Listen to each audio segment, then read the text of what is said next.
It's fitness. It's time for a check-in. Hell yeah.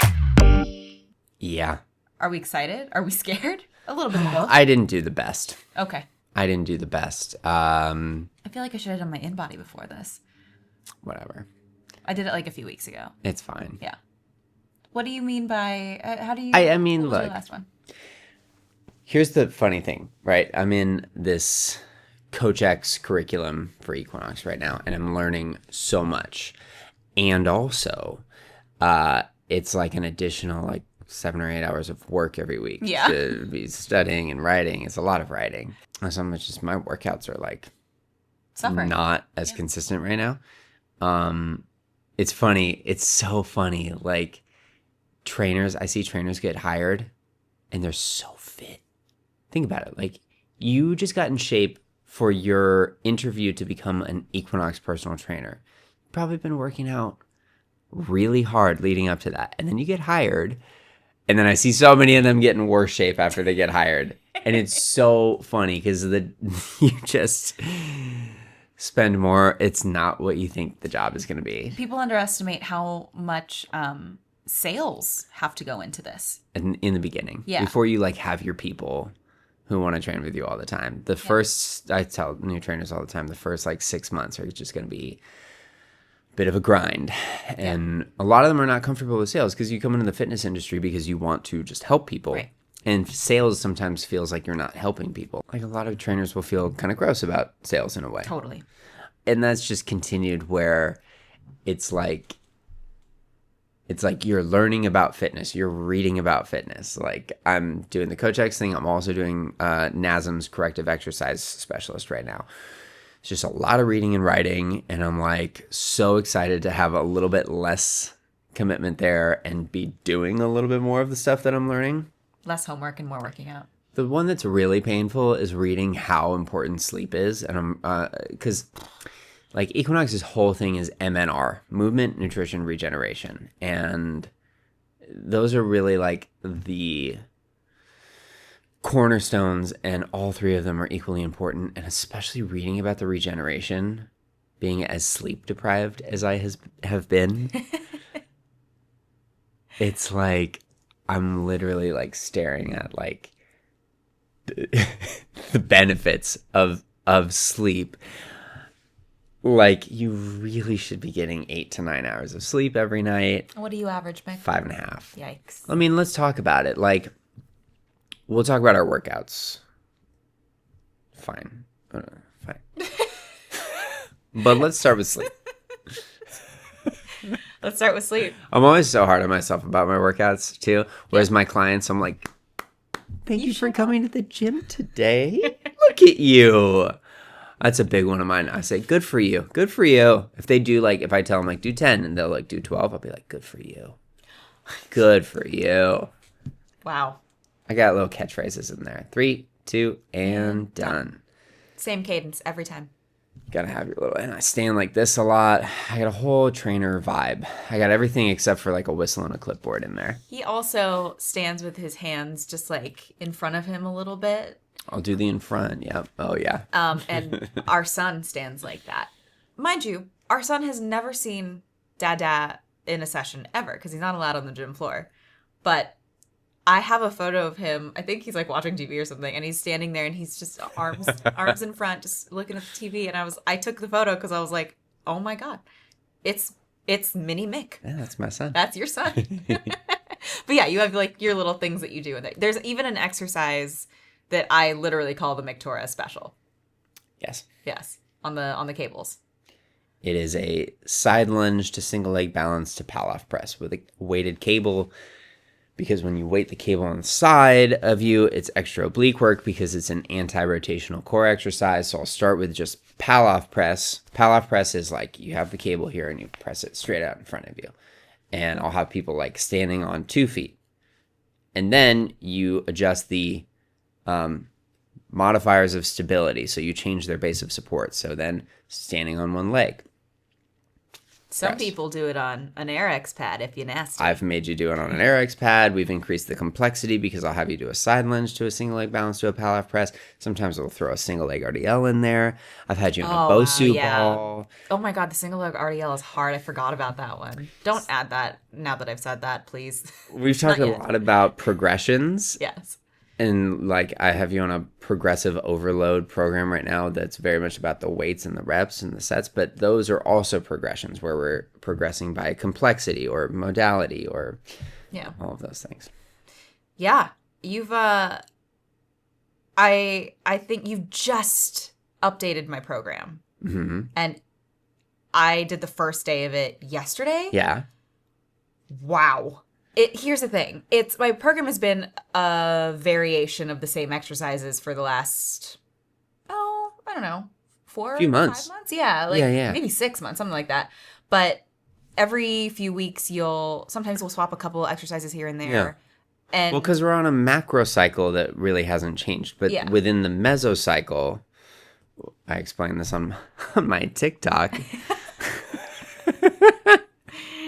The mesocycle is the medium scale, like what did I say? It's like 4 to 12 weeks. Yeah, is a mesocycle, but it falls under the macro cycle, which is like a year. So, yeah, your exercise is like glute drive isn't going anywhere from your program. That's staying, but we'll change the sets and the reps and mix it up just to keep tricking the muscles a little bit. Yeah, I requested face pulls because I love doing face pulls on the cables, and you added those and added a couple of my favorite exercises back on the cables, which has been super super fun. But you're good at your cable day. I love my cable day. I love my cable day because it's stationary. I'm just at one cable the whole time. I can do a majority of my workout there now on that day, but not everything there. So, but I love that day. I think it's so fun. But you just redid my program a little bit, so I tried it for the first time yesterday, and I was like, whoa.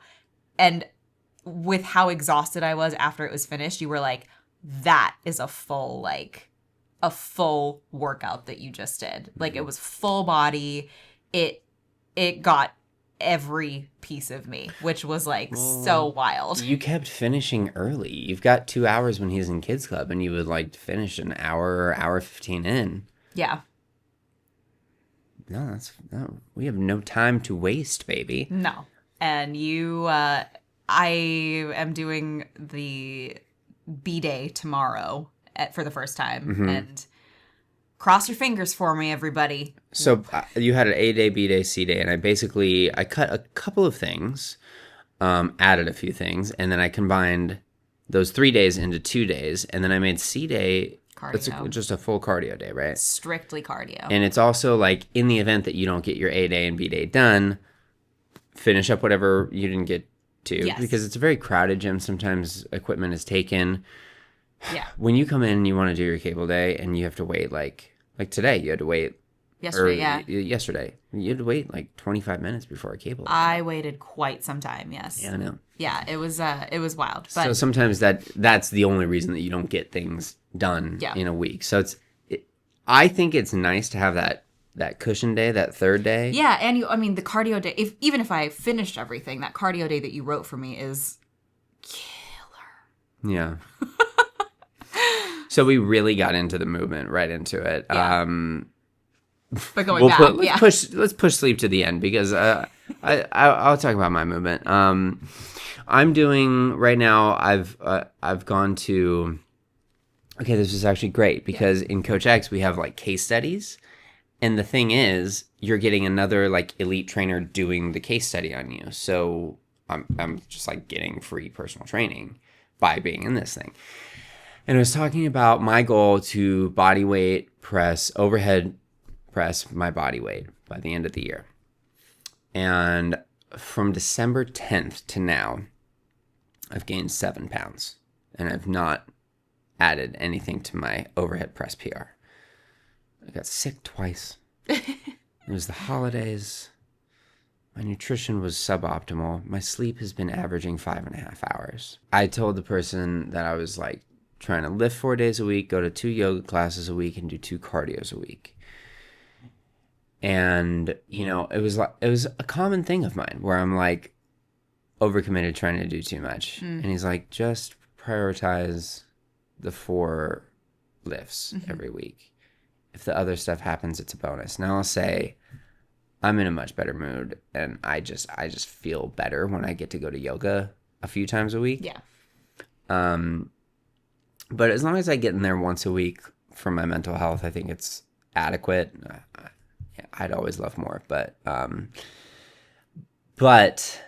yeah, then I kind of reorganized and really honed in on getting those 4 lifts in, and I couldn't like program for myself. I was like getting distracted, getting lost, and like sometimes, even though like I write programs for people and they pay me to do that, like if I write a program for myself, sometimes I'll be really into it, but sometimes I just need to use somebody else's program. A friend of ours said that. Another one of our trainer friends said like she had somebody else write her a program. Yeah. Because she was like trying to do it herself, and it's just different when you do it for yourself. Yeah.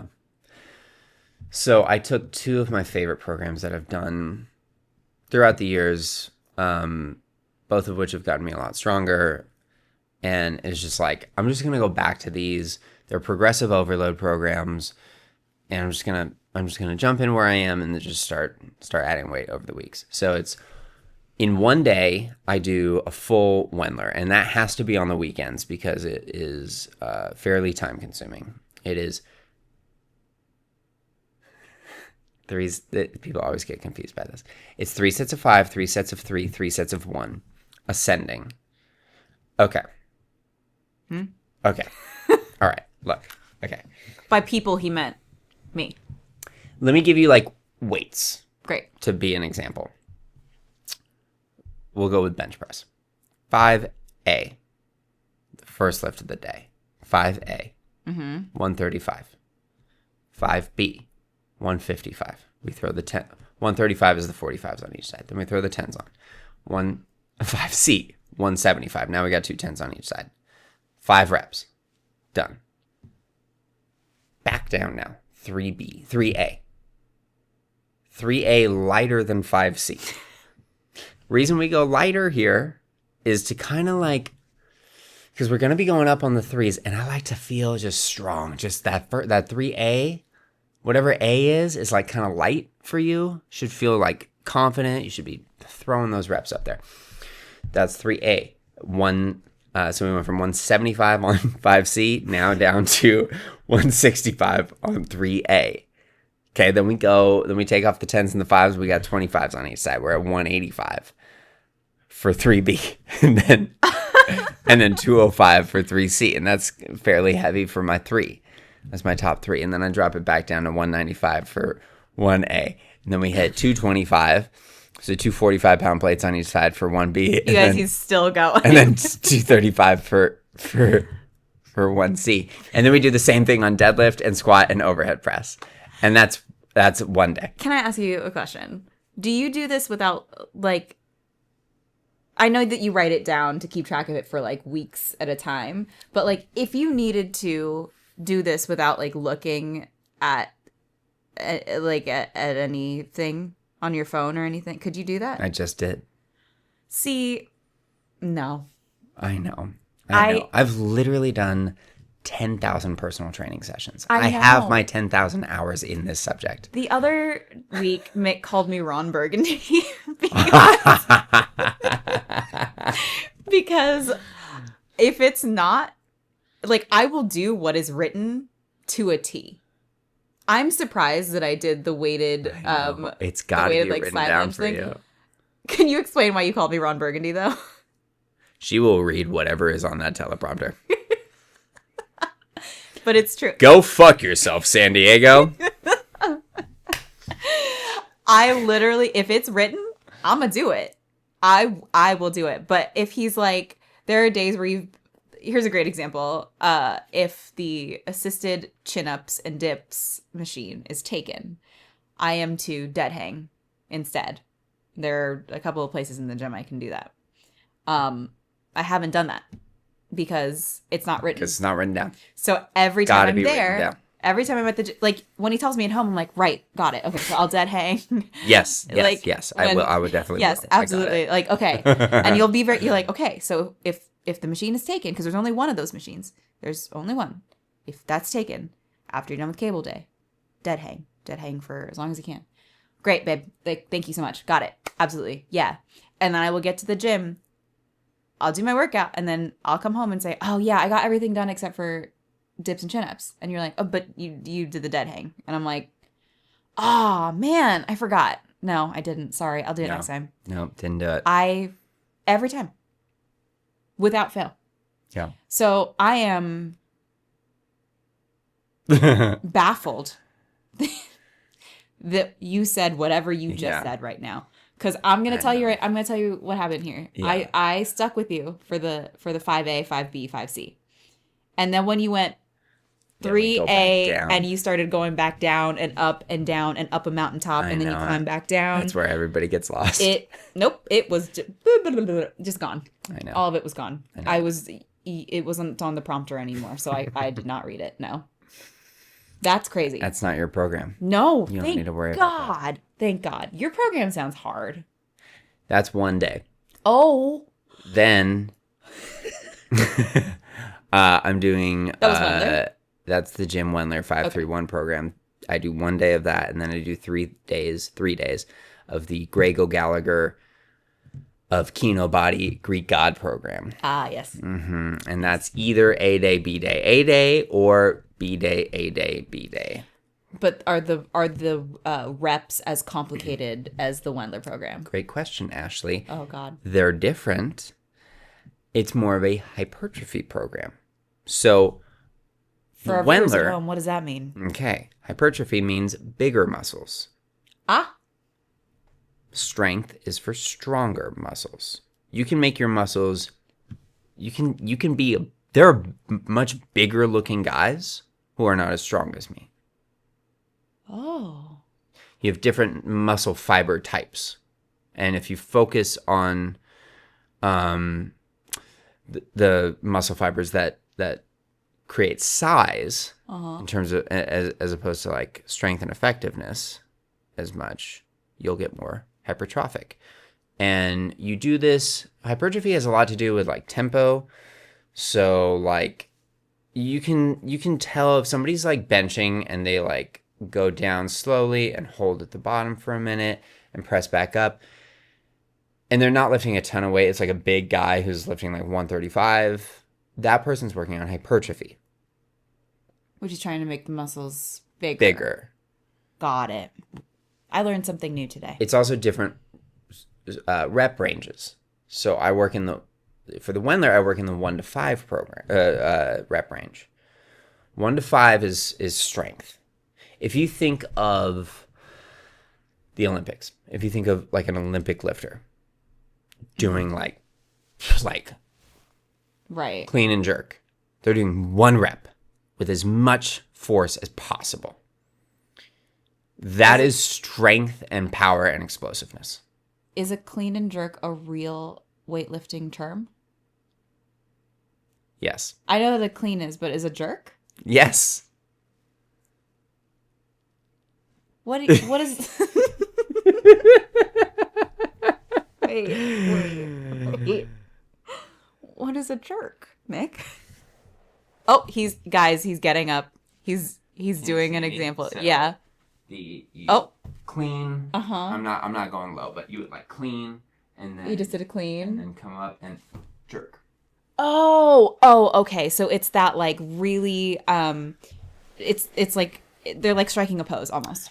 It's like what I'm working on, the overhead press. Right. But like I can jerk more than I can overhead press because you're able to use the momentum of your body. Got it. Whereas you almost I'm doing in like a lunge. Yeah, I threw my foot back. Yeah. Got it. Got it. That was throwing. A strict overhead press. You just have to. It's just purely arm strength. Yeah, you're not supposed to like. And then if I bent my knees just a little bit, so this would be. This is a new feature of the podcast. You got up again. So this, see how if I'm bend my knees. Yes. Yes. That's a push press. Yes. And then right here would be your strict military press or overhead press. And That's what I'm trying to do. I was going to say you usually do that, yeah. That's what I'm trying to do for body weight. That's the goal for the year. That was a real thrill for our viewers at home. So thank you for that. I don't know how that read for anybody listening to this podcast, but I can tell you that if you're watching it, that was a real treat. Sure. Yeah. Oh, yeah. Sorry, listeners, if you missed that. But no, I tried to narrate as best I could. And by as best I could, I mean I did a shit job narrating, but I did my best. So that's my strength day. Okay, great. And then the Greek god is more of a hypertrophy day. Got it. It's incline bench, and overhead press one day. I won't explain a whole nother thing. I'm so sorry. You must be so bored unless you're interested in this. But it's like that's in the 5 to 8 rep range. Okay, got it. Got it. I think what they'll maybe be enjoying is you. I'm like, it's like I listening to me, dude. Just it's like I was loading talk. the entire beginning of the episode, and then you started talking about your Wendler program, and when you got to 3A, like the loading stalled, and like it just hasn't continued at all. So I'm just like I'm shook because that's so. Like, I thought what I was doing was complicated because I'm just like, I'm running around the gym to all the different machines and like doing all the different things and picking up all the different weights. And I'm like, oh my goodness, this is so complicated and cool. Look at me go. And then I'm hearing this and I'm like, what the hell are you talking about, sir? And look, that's just the weightlifting. And I feel like I'm not doing enough, but I am getting my 4 lifts a weekend. Hell yeah. I'd like to be doing more yoga. I'm not. Yeah. I've gained the 7 pounds since December 10th because the cardio really fell off. I was running. Yeah. I was running without knee pain for the first time since my marathon. Because the module 2, it's the Coach X thing that I'm doing is it's like 5 sections, and section 2 was cardio. And I knew that we were going to do a Pinoe VO2 max. Freudian slip, because the Pinoe is that thing where you wear the mask and you've got the like tube tied to your backpack, and it's like Bane running. It's Bane running, and it's measuring your breath. And like, I hadn't ran in a while, but I knew that was coming up, so I started running for like 6 or 8 weeks in anticipation of this. And the day that we did our VO2 max, I was quite pleased with myself. Yeah. You start at 3.7 miles per hour and you increase by 0.6 every minute. You go 3-minute warm up at 3.7, 1 degree incline on the treadmill, and then increase by 0.6. And so the speed, not the incline. The speed. The incline stays at 1 the whole time. You're in the mask. The person in our group who went the second farthest, he went 3.7, 4.3, 4.9, 5.5. 6.1, 6.7, 7.3, 8.0. He got to 8.6. I went 2 levels beyond that. Hell yeah.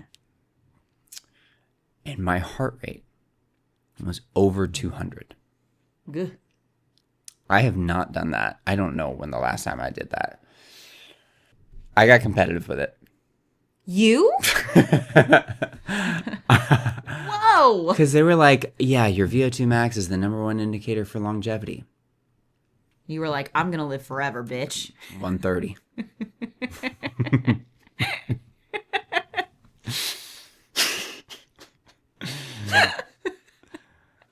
I really wasn't expecting this episode to be so funny. Fitness is hilarious.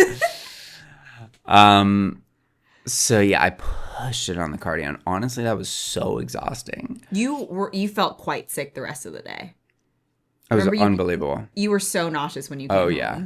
Oh, I pushed myself because you're supposed to. It's a maximal effort test, so you were supposed to feel like you were about to pass out. Yeah. And I did. I almost fell off of the treadmill afterwards because I got up to like 10 miles an hour, and then I think it was 9.8, and then they scale it back down to 3.7 for you to cool off. In the cool off, I literally and then I like my foot, caught a little bit of the outside part. And I like stumbled a little bit, and they were like, "Are you okay?" And I'm like, "No, it was good." I'm good. That was a great Bane impression, actually. Fantastic. And for anybody listening to the pod and not watching it, he did the mask with his hands. So, A+. You're actually that's not funny enough. Not the first time you've done that Bane impression in front of me. I was born in it.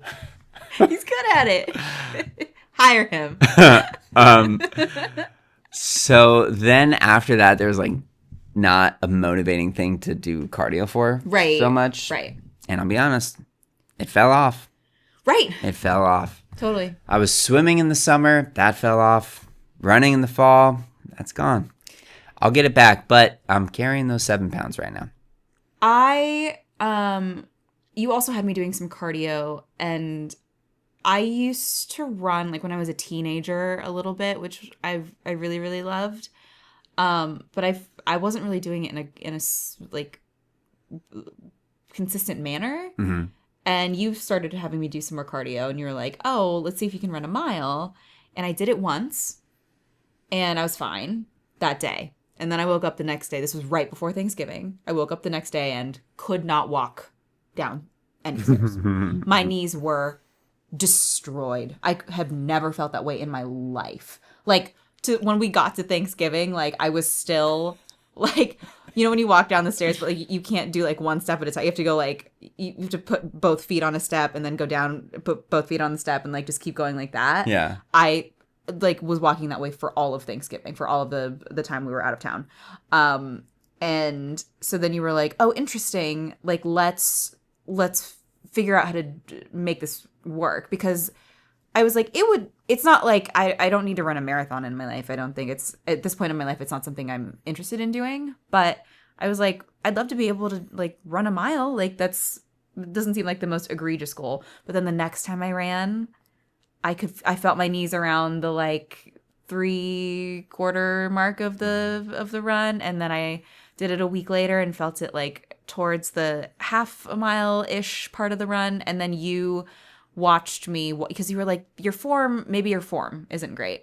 So then I got better running shoes. You fixed like just literally how I was walking. Remember, I had scoliosis growing up, so hips, back, like there's so many things that are just kind of a little bit out of alignment. So it's literally like I had to go all the way back to just like, how are you walking on the treadmill? Mm-hmm. So I'm still like in literally the newborn steps of doing this, and I'd still love to be able to run the mile, but like I never want to feel that in my knees again. Is this what runners feel like constantly? Because running is so great, but it's difficult. tough. I wasn't anticipating. I guess in my head I was like, it's a mile. Like, Yeah. I walk a mile all the time, and I wasn't anticipating how hard it was. How do you feel you're doing with your? Okay, so we're in the regeneration phase of Coach X right now, and it splits up recovery and regeneration. Do you know the difference? No. Okay. Recovery has to do with like muscle recovery. Mm-hmm. So recovering from the previous workout to be ready for the next workout. These are things like myofascial release. Massage falls under actually both because it's muscle recovery, but it's also like relaxation, regeneration. Steam room, meditation, like these things are regeneration. Right. But how do you feel that you're doing with your recovery? And / you could include like corrective exercises in that, like foam rolling, stretching. I feel like I do great in recovery, honestly. Good. I see you foam rolling and using the hypervolt a good amount. I start every work like when I get to the gym, before I do anything, I hypervolt. Yeah. Like crazy. And honestly, I feel like I started that after we came back from Thanksgiving. Yeah. Because everything just got so tight after that I was like, okay, let me like set myself up for success here. And I think a lot of that too was at that point we were still trying to figure out like warm-ups for my program as well. And I guess in my head it was like, well, the easiest thing to do just to like wake up my muscles is just grab the hypervolt and just do that for 5 minutes. And like it 9 times out of 10, like if I get to the gym and I'm exhausted, like that will kind of just reinvigorate me and be like, okay, I feel a little bit more ready to like do some light movement now. So I feel pretty good about recovery. And then just like in the most basic of basic things, just like the recovery time that I like after a workout, I don't really, is this a bad thing? I feel like I don't really get as sore after my workouts, and like the like if I needed to do my A, B, and C day like Monday, Tuesday, Wednesday, I really believe that I could do that and like be okay. Yeah. I think that's a fair assessment. Yeah. You might not be lifting with enough intensity, but oh shoot. It's all good. It's all good. You're doing great. Thanks. Thanks. What about regeneration? We get a monthly massage and we love it. I'll say it. Shout out to Squeeze. We love you. Not a sponsor, but we are big fans. But if you're looking to sponsor anyone, huge fans. We'll say yes. Love you. Hot tip. Yeah. No, we love Squeeze. We get a massage once a month. I'll say something I appreciate with Squeeze is that they're open a little bit later, so that you discovered the nighttime massage. I discovered the nighttime massage just because it's like we have so much to do during the day. Yeah. I don't want to have to like hire a sitter just so I can go get a massage really quickly and then come. Like that doesn't feel relaxing to me. But it's, you got a 7:30 the other day, and I stayed home. I put Michael to bed, and then you came home and I had some food ready for you, and yeah, it was very relaxing. Yeah, so nice. So that monthly massage is really really great. Uh-huh. I'd say sleep pretty much gets an F in that category. Inadequate. It just, if there was something lower than an F, then I would probably grade it that. Needs improvement. Needs major improvement. See me after class. Oh no. I'll see you in the principal's office. Let's talk about sleep. Okay.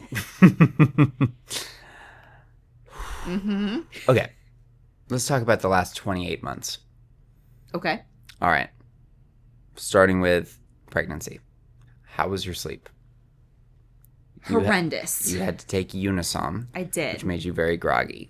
I was very nauseous. Unisom and B6, for anybody who does not know, helps a lot with nausea. And a lot of times with people, will take it a lot in the first trimester, that combination, and it kicks the morning sickness to the curb, and it's kind of great. However, I was sick my entire pregnancy, and that sleeping, if you've ever taken Unisom,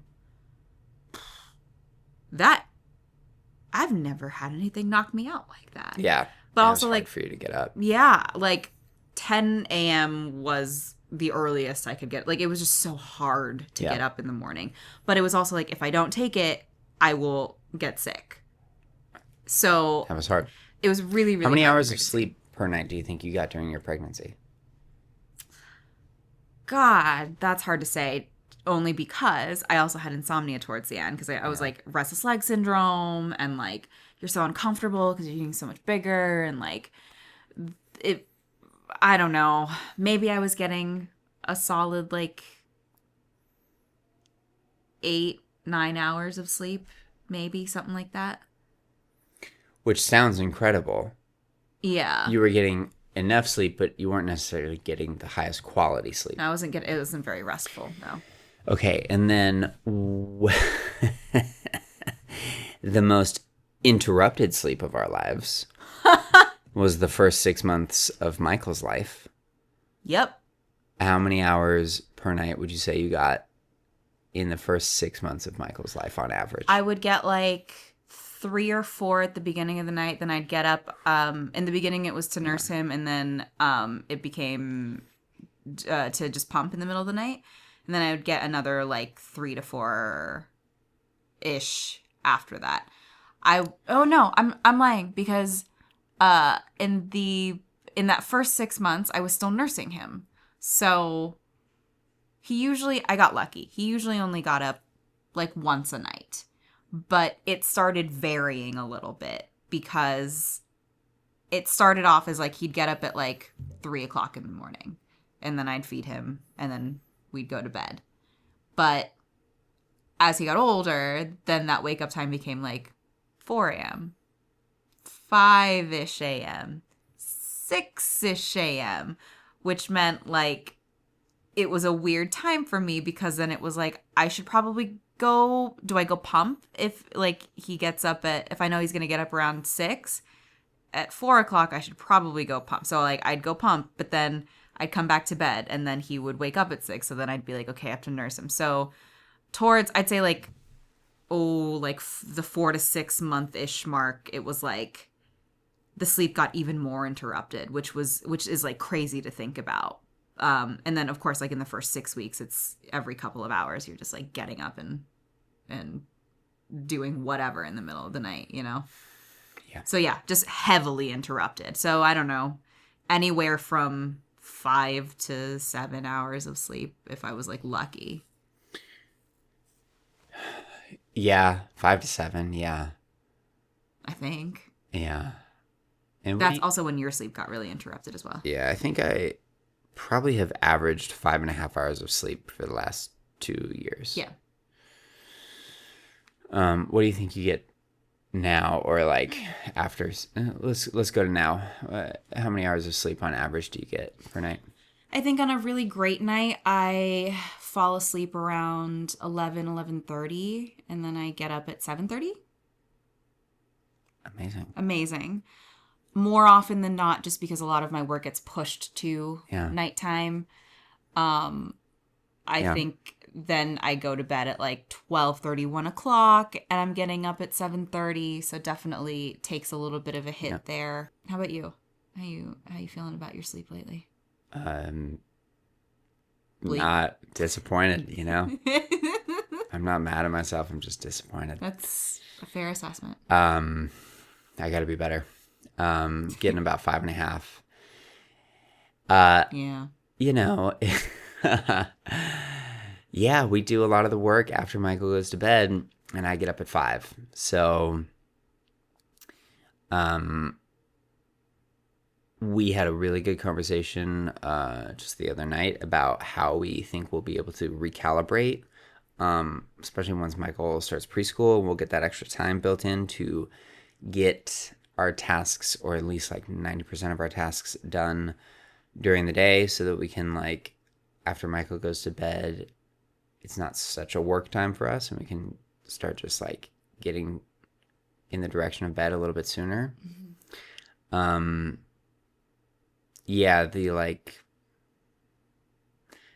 a lot of immovable variables right now, and you know, I've made it work off of 5.5, but it's like I just know that it would just be better. Just the science is undeniable. Yeah. I'm reading all about it. Yeah.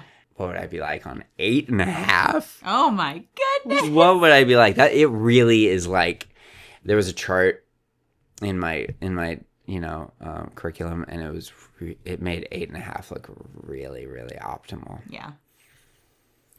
We'll get back to that one day. Yeah, we're not there. No, but like we gotta figure some things out and get a little bit better. I think 7 on the weekdays and 8 on the weekends is like, that'd be amazing. That's what we should aim for. Yeah. Yeah. I'd really be thrilled with that. I think it's definitely attainable. I think we're just in a season right now where there's obviously a lot going on, but I think part of our conversation the other night was just like, as long as we know what we're striving for, like we know the direction we want to go in with our sleep, I think we will get there. It's just a matter of time, and like we'll get there eventually. Yeah, I think we'll get there. And so I wrote us a GSPA, 16-week plan, a goal, a skill, a practice, and action. So it's one big goal, and basically our goal was to improve our sleep, increase our energy throughout the day, split that into 2 skills, which each split into 2 practices, which gives you 8 actions. Spend about 2 weeks on each one, and then move on to the next one. Now, it's not perfectly linear like that. Habit building for people is like, it's a challenge. You might fall back on things. Things might take longer. You might pick things up really quickly. But the GSPA roughly 16 weeks because each action is roughly 2 weeks. So I feel really good about what we built for the next 16 weeks. And we'll just focus on regeneration, try to get our sleep right, and not even touching on nutrition this episode because we eat fine, but like we could do a lot better. But I know that the mistakes I make in nutrition stem from not getting enough sleep. Yeah. And I'm hungry, and I drink way too much caffeine to get through my day. And so kind of like that TV show Heroes, save the cheerleader, save the world. Yeah. Save the sleep. Save the world. Save the world. Just honestly save the world. Yeah. I also just quickly do want to say, for anybody who is going to be like, you should sleep when the baby sleeps. Stop. There's also other things that I could and should be doing during the day. I'm not even talking about work. And I'm only saying this because I know that there are going to be comments under this video and in wherever you listen to this podcast where they're like, well, this is so silly. You should just sleep take a nap when the baby takes a nap. Okay. I would love to do that. I'm usually coming from the gym at that time in the day. Like I shower, the house is like crazy at that point in the day because, we've spent all morning here. We're just getting back from a thing. Like there are things everywhere. I would love to just like make sure the house is clean. And like, that's my time to do that. So as much as I would love to sleep when the baby sleeps, if you're going to say it, don't. We're also doing other things and we're doing our best with our sleep. And I'll be honest, we get more sleep than a lot of new parents because he's sleep trained. He's sleep trained and he sleeps like an angel. He's crushing his sleep. I really think that's why his language is developing. I agree. As well as it is. Yeah. I think he's just a smart kid, but I think his sleep is so good for him. It's like so dialed in, and yeah. he's happy because he's rested, and like that doesn't mean that we're not like going out and doing fun things with him. Like every once in a blue moon, like things do not align with his schedule. We have to figure out like how to take a half-hour nap on the fly and drive around for like hours and not hours for. We talk about being 80% adherent when we have to be out for the day or.